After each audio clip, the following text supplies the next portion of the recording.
प्रधानमंत्री नरेंद्र मोदी 2 दिन का मालदीव दौरा खत्म करके भारत पहुंच गए हैं। वे आज मालदीव के 60वें स्वतंत्रता दिवस समारोह में बतौर मुख्य अतिथि शामिल हुए। इस दौरान भारत और मालदीव के बीच राजनयिक संबंधों की स्थापना के 60 साल पूरे होने का जश्न भी मनाया। 26 जुलाई 1965 को मालदीव पूर्ण स्वतंत्रता मिली थी।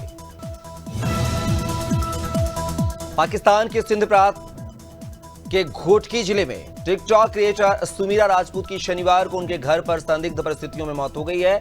उनकी 15 साल की बेटी ने दावा किया है कि कुछ लोग सुमीरा पर जबरन शादी का दबाव बना रहे थे। जब सुमीरा ने इससे इनकार किया तो उन्होंने जहरीली गोलियां देकर हत्या कर दी है। पुलिस ने इस मामले में 2 लोगों को हिरासत में लिया है।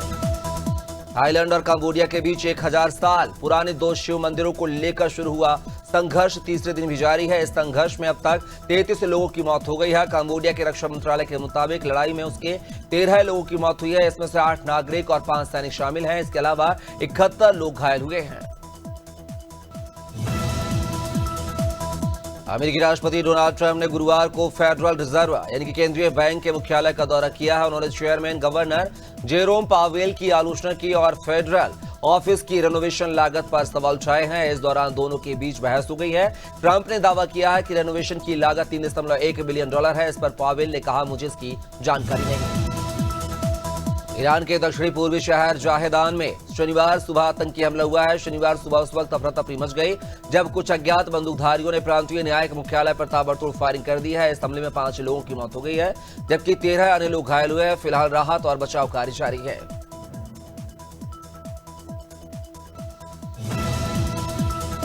पीएम मोदी ने तमिलनाडु के 49,000 करोड़ की परियोजनाओं का उद्घाटन किया है और मेक इन इंडिया की ताकत पर जोर दिया है। उन्होंने कारगिल के वीरों को श्रद्धांजलि दी है और भारत के आत्मविश्वास की बात की है। उन्होंने कहा है कि भारत में बने हथियार आज भी आतंकी आकाओं की नींद उड़ाए हुए हैं।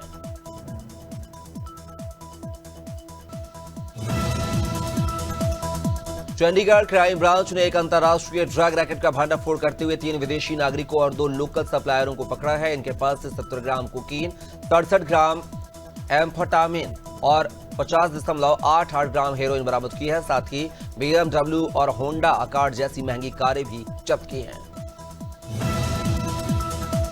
मध्य प्रदेश में सोमवार को मानसून सत्र शुरू होगा। हालांकि इस सत्र से शुरू होने से पहले मध्य प्रदेश विधानसभा में विरोध प्रदर्शन, नारेबाजी करने पर बैन लगा दिया गया है। इसी के बाद कांग्रेस ने इस पर विरोध जताया है। विपक्ष के उपनेता हेमंत कटारे ने इस कदम को तानाशाही बताया है।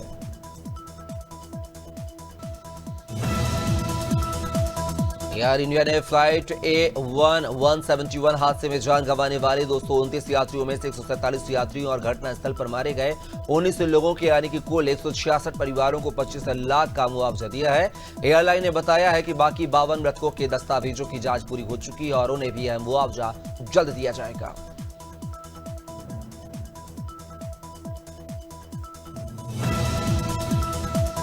मुंबई पुणे एक्सप्रेसवे पर बड़ा हादसा टल गया है।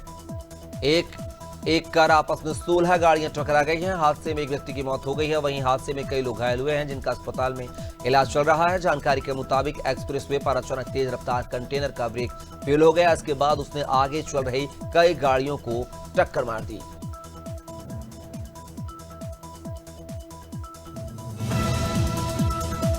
बलरामपुर जिले के त्रिकुंडा थाना क्षेत्र के गोवर्धन गांव में सरकारी जमीन को लेकर 2 पक्षों में विवाद हो गया है। दोनों पक्षों ने फावड़े और लाठियों से एक दूसरे पर हमला कर दिया है। इस घटना में 2 लोग गंभीर रूप से घायल हुए हैं जिन्हें मेडिकल कॉलेज में भर्ती कराया गया है। पुलिस ने 9 लोगों पर बलवा का केस दर्ज कर जांच शुरू कर दी है। बेगमगंज तहसील के बरखुआ गांव में शमशान घाट पर शेड नहीं होने से बारिश के बीच खुले मैदान में अंतिम संस्कार करना पड़ा है। 45 वर्षीय बसंत यादव के परिजनों ने प्लास्टिक की चादर डालकर चिता जलाई है। ग्रामीणों का कहना है कि वर्षों से शमशान घाट पर घाट निर्माण की मांग के बावजूद व्यवस्था नहीं की गई है, जिससे आक्रोश व्याप्त है। डबरा के सीमा सुरक्षा बल अकादमी टेकनपुर में 46वीं अंतर सीमांत एथलेटिक्स प्रतियोगिता का भव्य समापन हुआ है। 5 दिनों तक चली इस प्रतियोगिता में 11 टीमों ने 355 खिलाड़ियों ने भाग लिया है। उत्तर बंगाल सीमांत से विजेता का खिताब जीता जबकि पंजाब सीमांत उप विजेता रही है। मुख्य अतिथि आयोजी ब्रजेश कुमार ने छतरपुर जिले की बमीठा पुलिस ने अंतर्राज्यीय चोर गिरोह का पर्दाफाश किया है। 35,000 रुपए के इनामी 6 आरोपियों को गिरफ्तार किया गया है। आरोपियों से 2-4 पहिया वाहन, हथियार और चोरी का माल मिलाकर करीब 22 लाख की संपत्ति बरामद हुई है। गिरोह अन्य जिलों और राज्यों में भी चोरी की वारदातों में लिप्त थे। डबरा में लगातार बारिश के हालात गंभीर बनते जा रहे हैं। डबरा भितरवार मार्ग पर नौर नदी का पुल पानी में डूबने की कगार पर है, जिससे संपर्क टूटने की नौबत आ गई है। कई गांव घरों तरफ से पानी से घिर चुके हैं। खेतों में खड़ी फसलें भी बर्बाद होने की कगार पर, जबकि ग्रामीण प्रशासन से मदद की गुहार लगा रहे हैं। हापुड़ के गढ़मुक्तेश्वर क्षेत्र में ड्रोन की दहशत के बीच गश्त कर रहे ग्रामीणों को बदमाशों से सामना हो गया है। ग्रामीणों को देख बदमाश जंगल की ओर भागे और भागते समय उनके हाथ से हथियारों से भरा बैग गिर गया, जिसमें रिवॉल्वर, पिस्टल, तमंचे और गोलियां थी। पुलिस ने बैग को जब्त कर जांच शुरू कर दी है।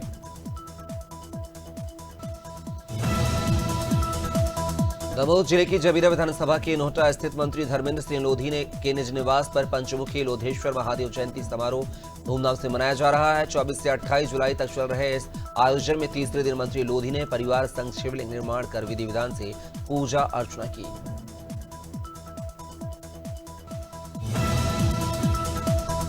झाबुआ के माछलिया घाट का एक वीडियो सोशल मीडिया पर तेजी से वायरल हो रहा है। वीडियो में दो युवक चलती ट्रक पर चढ़ने की कोशिश करते नजर आ रहे हैं। ट्रक ड्राइवर ने उन्हें देखकर गाड़ी को इधर उधर मोड़ा, जिससे दोनों युवक नीचे उतर गए। फिलहाल यह जांच का विषय है कि यह हरकत चोरी की नीयत से की गई थी या फिर वीडियो बनाने के लिए।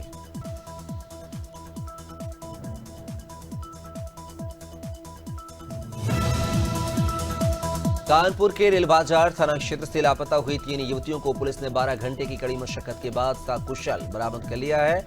युवतियां बिना बताए घर से निकल गई थी और मुंबई जाने की योजना बना रही थी। कानपुर पुलिस ने कौशांबी और गाजियाबाद पुलिस की मदद से संयुक्त अभियान चलाकर उन्हें रात में कौशांबी से सुरक्षित बरामद कर लिया है।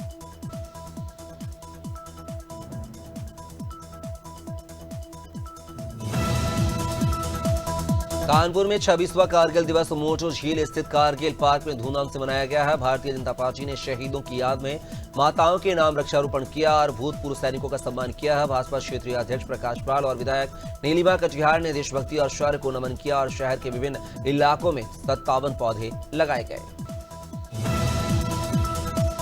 उत्तराखंड में पंचायत चुनाव के दूसरे चरण के दौरान रामनगर में पीरुमदारा में दिल्ली से वोट डालने जा रहे टेम्पो ट्रबल्स का डिवाइडर से टकराकर पलटने से 11 लोग घायल हो गए हैं। घायलों को रामनगर के सरकारी अस्पताल में भर्ती कराया गया है, जहां 2 की हालत गंभीर बताई जा रही है। घायलों ने अस्पताल की खराब स्वास्थ्य सुविधाओं को लेकर नाराजगी जताई है। संभल चौदसी के गुमथल रोड स्थित एक होटल में पुलिस ने छापा मारकर प्रेमी युगल को पकड़ लिया है। होटल संचालक फरार हो गया है और पुलिस ने रजिस्टर व सीसीटीवी फुटेज जब्त कर जांच शुरू कर दी है। जांच में पता चला है कि बिना पहचान पत्र के कमरे दिए जा रहे थे, जो कि नियमों का उल्लंघन है।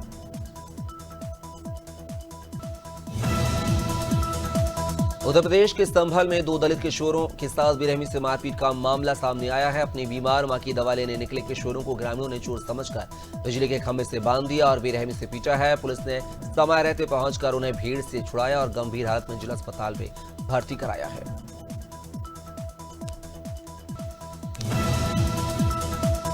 सीतापुर में देर रात कांवड़ यात्रा के दौरान बाइक की मामूली टक्कर से 2 पक्षों में कहासुनी हो गई है, जो कि जल्द ही हिंसक मारपीट में बदल गई। दोनों ओर से लाठी डंडों का इस्तेमाल हुआ है और मौके पर भगदड़ मच गई है। यह घटना सोशल मीडिया पर वायरल हो रही है, जिससे माहौल तनावपूर्ण हो गया है।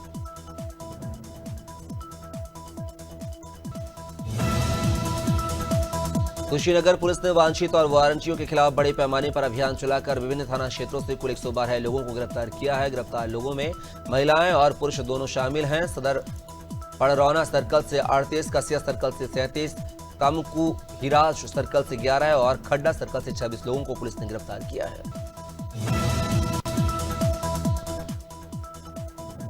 कवर्धा में पुंडरिया विधायक भावना बोहरा अमरकंटक से नर्मदा जल लेकर 6 दिनों में 130 किलोमीटर पैदल यात्रा पूरी कर रही हैं। इस यात्रा में 300 से अधिक कांवड़िये शामिल हैं।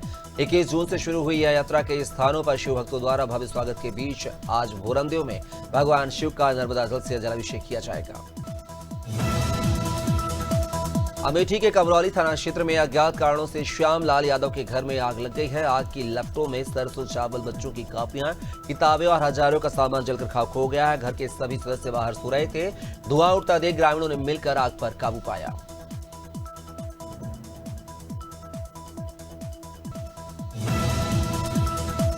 हरदोई के संढीला थाना पुलिस ने ऑनलाइन जुआ और सट्टेबाजी गिरोह का पर्दाफाश करते हुए 7 आरोपियों को गिरफ्तार किया है। पुलिस ने मौके से 7,05,000 रुपए नगद, 8 मोबाइल फोन, 52 ताश के पत्ते और एक कार बरामद की है। गिरोह व्हाट्सएप ग्रुप के जरिए देश भर में सट्टा नेटवर्क चला रहा था।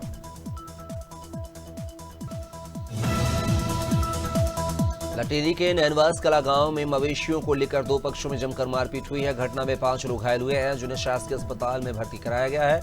पुलिस ने दोनों पक्षों के 6 लोगों के खिलाफ मामला दर्ज किया है। इस घटना का वीडियो सोशल मीडिया पर वायरल हो गया है।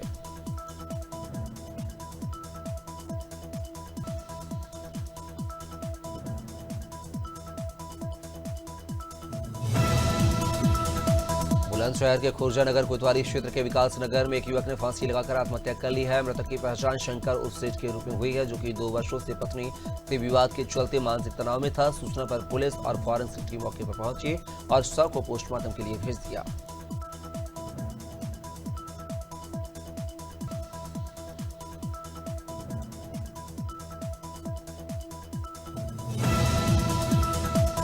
रुपए 460 करोड़ के GNG इलेक्ट्रॉनिक्स लिमिटेड के इशू को निवेशकों की ओर से करीब 50,000 करोड़ की बोलियां मिली हैं। कुल मिलाकर यह IPO 150 गुना से ज्यादा सब्सक्राइब किया गया है। यह IPO शुक्रवार को बंद हुआ और इसके लिए 225 रुपए से लेकर 237 रुपए प्रति शेयर का प्राइस बैंड रखा गया था। गौरतलब है कि शेयर अलॉटमेंट को 28 जुलाई को अंतिम रूप दिया जाएगा। भेल को भारतीय सेना से 1640 करोड़ का ऑर्डर मिला है। कंपनी ने बताया है कि यह कॉन्ट्रैक्ट रक्षा मंत्रालय के साथ किया गया है, जिसके तहत कंपनी सेना को आधुनिक air defence, air fire control, radar, आकाशक की सप्लाई करेगी। गौरतलब है कि पिछले 6 महीने में यह शेयर करीब 50% का रिटर्न दे चुका है। SBI कार्ड ने कई को ब्रांडेड क्रेडिट कार्ड्स पर मिलने वाले free air accident insurance cover को बंद करने का फैसला किया है, जो कि 11 अगस्त से लागू होगा। अब तक UCO bank, central bank, PSB और अन्य के साथ मिलकर जारी किए गए कुछ इलाइट और प्राइम कार्ड्स पर 1 करोड़ या 50 लाख का एयर एक्सीडेंट कवर दिया जा रहा था। देश की सबसे बड़ी steel company steel authority of India limited का जून तिमाही में शुद्ध मुनाफा सालाना आधार पर 9 गुना से अधिक बढ़ गया है, लेकिन इसके बावजूद यह उम्मीद से कम ही रहा है। दरअसल के पोल में के अनुसार सालाना आधार पर सेल का मुनाफा 14 गुना से अधिक बढ़ने की उम्मीद थी। RBI गवर्नर संजय मल्होत्रा ने संकेत दिया है कि UPI पेमेंट हमेशा फ्री नहीं रहेगा। उन्होंने कहा है कि UPI सिस्टम बिना किसी चार्ज के काम करता है, लेकिन सरकार इसके लिए बैंकों और अन्य हिस्सेदारों को सब्सिडी देती है। उन्होंने कहा है कि डिजिटल पेमेंट्स को बेहतर बनाने के लिए भारत प्रतिबद्ध है, लेकिन इंफ्रास्ट्रक्चर की स्थिरता की अनदेखी नहीं की जा सकती है। ऑस्ट्रेलियाई बल्लेबाज टिम डेविड ने वेस्टइंडीज के खिलाफ 37 गेंदों में से 6 चौकों और 11 छक्कों की मदद से शतक जड़कर ऑस्ट्रेलिया के लिए T20 में सबसे तेज शतक जड़ने का रिकॉर्ड बनाया है। डेविड ने 275.668 के स्ट्राइक रेट के साथ 100 रन बनाए हैं। इससे पहले ऑस्ट्रेलिया के लिए जॉस इंग्लिश ने 43 गेंदों में शतक बनाया था। कर्नाटक सरकार द्वारा गठित आयोग ने M चिन्नास्वामी स्टेडियम को बड़ी संख्या में दर्शकों के लिए अनुपयुक्त और असुरक्षित घोषित कर दिया है। दरअसल IPL 2025 की जीत के बाद RCB की जीत के दौरान स्टेडियम के बाहर मची भगदड़ में 11 लोगों की मौत हो गई थी। सरकार ने इसकी जांच के लिए आयोग का गठन किया था।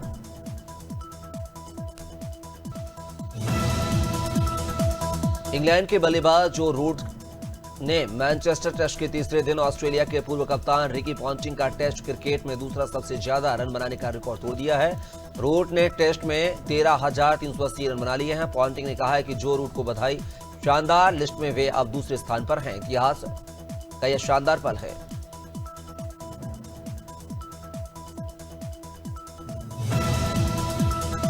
भारतीय महिला क्रिकेटर वेदा कृष्णमूर्ति ने शुक्रवार को अंतर्राष्ट्रीय क्रिकेट से संन्यास की घोषणा की है। वेदा ने 48 वनडे, 829 रन और 76 T20 में 875 रन बनाए हैं। वेदा ने कहा है कि छोटे शहर की बड़ी सपने देखने वाली लड़की से लेकर गर्व से भारतीय टीम की जर्सी पहनने तक क्रिकेट ने मुझे जो भी दिया उसके लिए मैं आभारी हूं।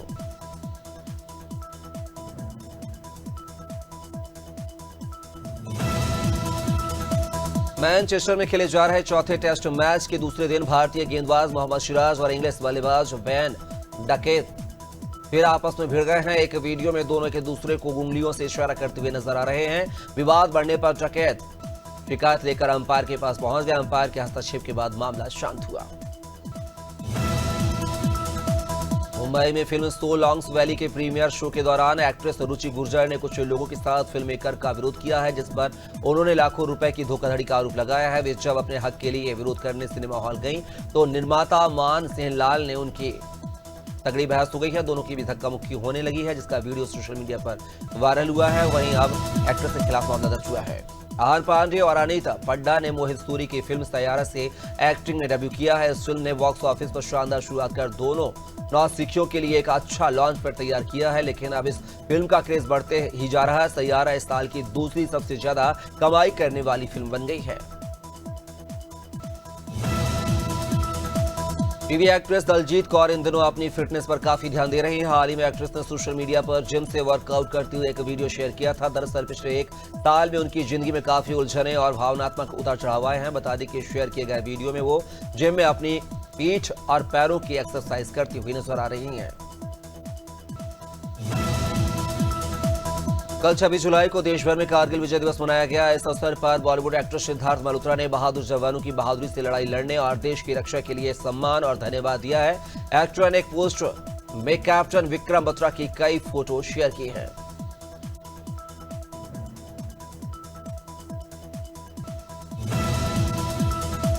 एक्टर रणवीर सिंह इन दिनों अपनी अपकमिंग डायरेक्टर आदित्य धर की फिल्म धुरंधर को लेकर चर्चा में बने हुए। उनके पास इस समय बैक टू बैक कई शानदार फिल्में हैं। वहीं अब खबर मिल रही है कि वो जल्द ही साउथ की एक्ट्रेस श्रीलीला के साथ एक फिल्म में नजर आ सकते हैं। हालांकि फिल्म का टाइटल अभी रिवील नहीं किया गया है। मध्य प्रदेश में भारी बारिश का दौर जारी है। प्रदेश के कई जिलों में बाढ़ जैसे हालात बने हैं। नर्मदा नदी खतरे के निशान से ऊपर बह रही है। आज एमपी के 53 जिलों में अति भारी बारिश और भारी बारिश का रेड, ऑरेंज और येलो अलर्ट जारी किया गया है। राज्य में अगले 4 दिन मूसलाधार वर्षा होने की संभावना है।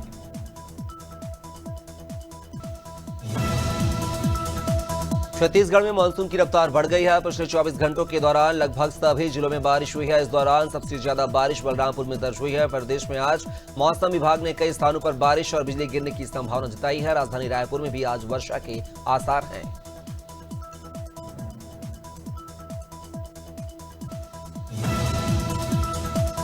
यूपी में एक बार फिर मौसम ने करवट ले ली है। मानसून की रफ्तार धीमी पड़ने के बाद एक बार फिर मौसम सुहाना हो गया है। राजधानी समेत कई जिलों में बारिश का दौर जारी है। बारिश की वजह से कई जगहों पर जलभराव देखने को मिला है। मौसम विभाग ने 26 जुलाई को पश्चिमी यूपी और पूर्वी यूपी के कई इलाकों में बारिश होने की आशंका जाहिर की है।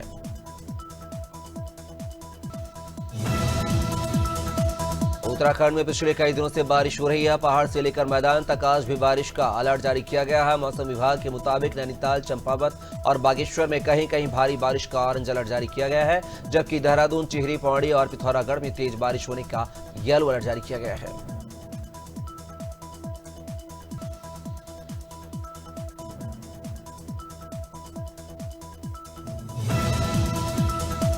राजस्थान में एक बार फिर मानसून सक्रिय हो गया है। मौसम विभाग ने जानकारी दी है कि 27 जुलाई से मानसून का चौथा दौर शुरू हो गया है, जो अगले 48 घंटों तक तेज बारिश ला सकता है। खासतौर पर पूर्वी राजस्थान में भारी बारिश की संभावना जताई गई है, जिससे प्रशासन और आम लोगों को सतर्क रहने की सलाह दी गई है।